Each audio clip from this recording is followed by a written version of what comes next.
I'm Jill Menze, news editor at PhocusWire, and we're here in the PhocusWire Studio today with Jackie Dunfee, who is marketing manager at Tourism Australia.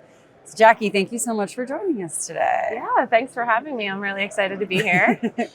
So I kind of just want to start by asking, what have you been doing the past 2 years? Some craziness is happening in the world. So what have you been up to? The question on everyone's mind, I think. So I have actually been at Tourism Australia for 2 years, and I would say it's been a challenging year for our organization. Starting out with, we had some bushfires in 2020 that really brought Australia to the front of the news cycle, quickly followed by the pandemic. So it has been quite an uphill battle, but our strategy as a marketing organization has been to stay active in all of our key markets to try to keep Australia top of mind and top of the consideration and intention set for travelers pending international travel would return. We know that brands who keep advertising during downturns actually end up coming out better at the end of the downturn. So that was our strategy. Luckily, we've been able to actually pivot towards a domestic marketing strategy. We launched this around this time last year. A holiday here this year is the name of the campaign, and it was really to encourage domestic tourism across Australia. And so from a domestic standpoint, tourism is about 2/3 of the travel throughout the country. So it really was beneficial to try to drive tourism in about $100 billion to be able to get people moving around the country. And since then, Australia really has only opened to New Zealand as the close partner, very close relationship with our friends in New Zealand, to encourage New Zealand Kiwis to come over and visit Australia.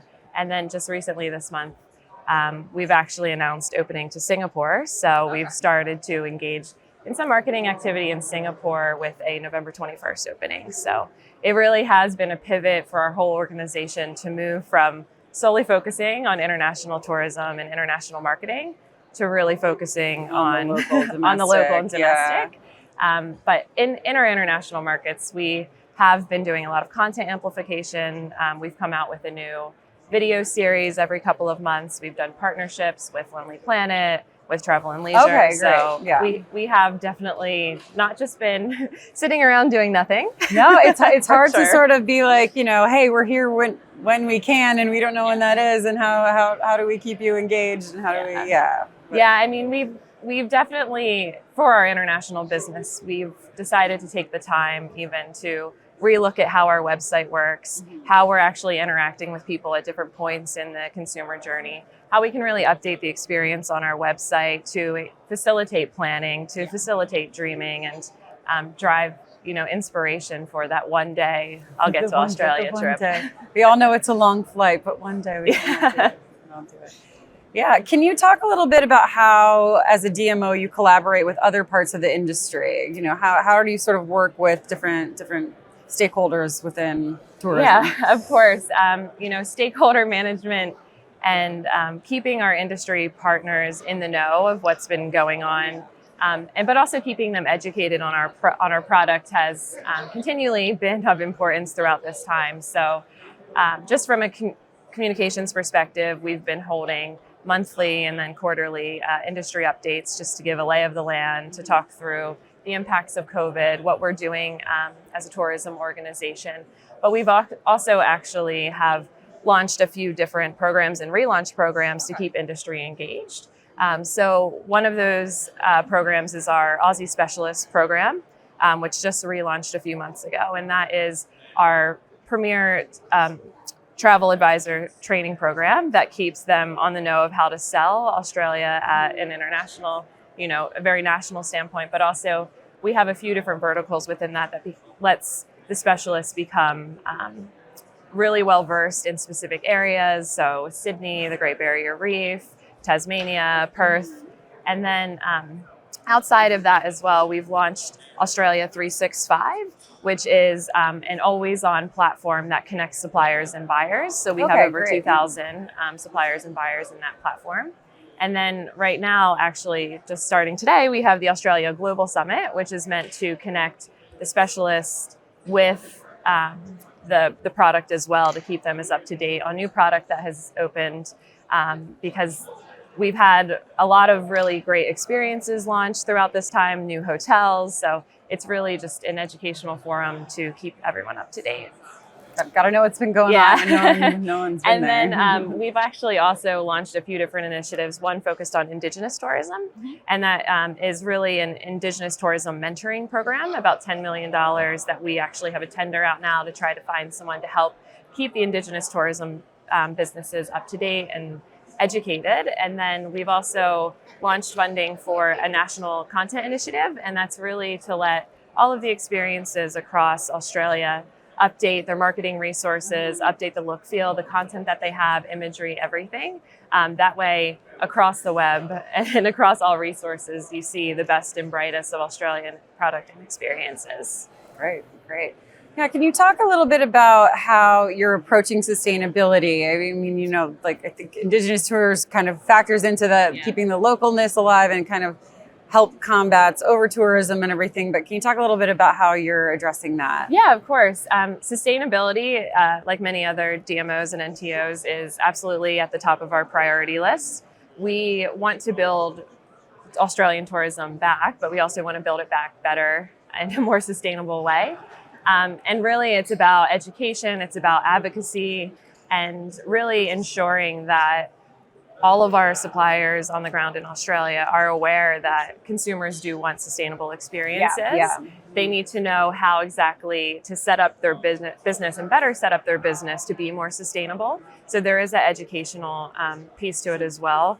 And we actually see a big opportunity to really be the source of insights on consumer needs, consumer trends to the suppliers, to let them know exactly, from the UK, what is the level of interest in sustainability from the US, et cetera. In addition to that, we see all of our marketing owned and paid channels as an opportunity to bring to the forefront all of our sustainable experiences, to talk to the eco-conscious traveler, to really be the outlet and the voice of sustainability for Australia. And then in addition, through this time, we've actually appointed a head of sustainability, Penny Rafferty. So now she is the leading force in our business to really encourage just thought leadership and strategic practices about sustainability that really is becoming a core to what we do every single day. Yeah, absolutely.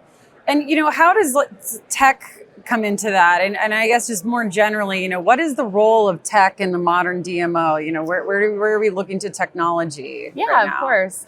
So one example of how we've really decided to use tech throughout this time is we've actually created an 8D audio video series.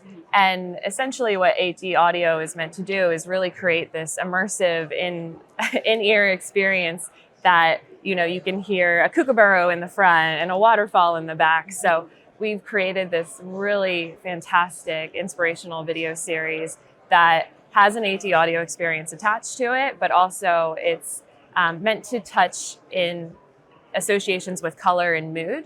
So we have Blue, a moment of calm, and it showcases some of the most incredible Australian destinations that have blue, like the beautiful blue waters of Ningaloo Reef and of Bondi Beach, and it's an amazing experience. But we really saw taking advantage of a new technology as an opportunity to really attract a lot of coverage from a PR standpoint, but also to fully be able to immerse consumers in an Australian experience without actually having them in Australia. Right. And so, but in what role does tech kind of play in, say you're opening up to visitors again, you've got people from New Zealand, you're going to get Singapore, how are you using tech to engage them after the fact? Yeah. So like I mentioned, when it comes to updating the infrastructure of our website, we've actually, from someone who's really in a consideration stage, we've created a holiday quiz tool to help them identify experiences that they would like to go to. But then we've actually also been working on launching a new wayfinding product that essentially lets you build out and save different locations and destinations that you want to go to, and then be able to directly export that experience into a Google Maps. So when you're on the ground, you can easily have your list of Australian experiences and cafes and, you know, just everything you could want to do on the ground. And it's really accessible in your hand, ready to go when you land. We've also been working with the different airports around, you know, utilizing technology to help bring in some COVID safe protocols. Right now on the ground in Australia, there is contact tracing. So essentially, and what that is meant to do is just keep you safe at the end of the day. And it's not something that we necessarily have here in the States. And, correct. you know, that's not necessarily something we're taking advantage of, but that's something that has been used on the ground in Australia throughout the pandemic to really help mitigate COVID and let people be aware if they're exposed, but also it's one of the reasons why they've been so successful as a country in really maintaining and keeping COVID numbers down. Yeah. So just looking ahead, you know, what's 2022 look like? I'm like, what year is it again? I'm already forgetting. What's 2022 look like for you? What's on the agenda for the next year? I mean, we are extremely optimistic about the reopening of Australia to the broader international traveler. We have been continuing to work on our strategies, on our tactical plans, and really preparing for the reopening for months and months. You know, time has been to our advantage and disadvantage in that respect. But you know, it's been really encouraging to see the momentum of travel really building in regions that have been open.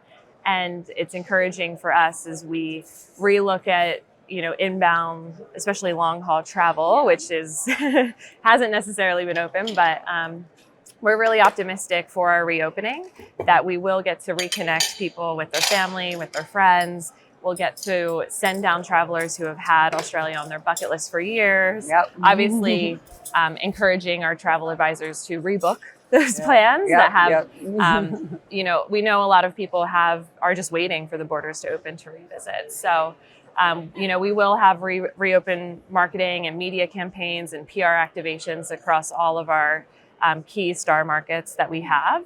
And then in addition to that, from a marketing standpoint, we actually have been planning a global brand campaign that will launch later in 2022. So we have those two things happening in tandem. So we're really excited just to encourage immediate travel to Australia, but then also later down the line to really have this great brand moment out across all of our international markets to say Australia's back. We're waiting for you. Way. Come back. Yes, it's fine. All of the things you love about Australia have even gotten better.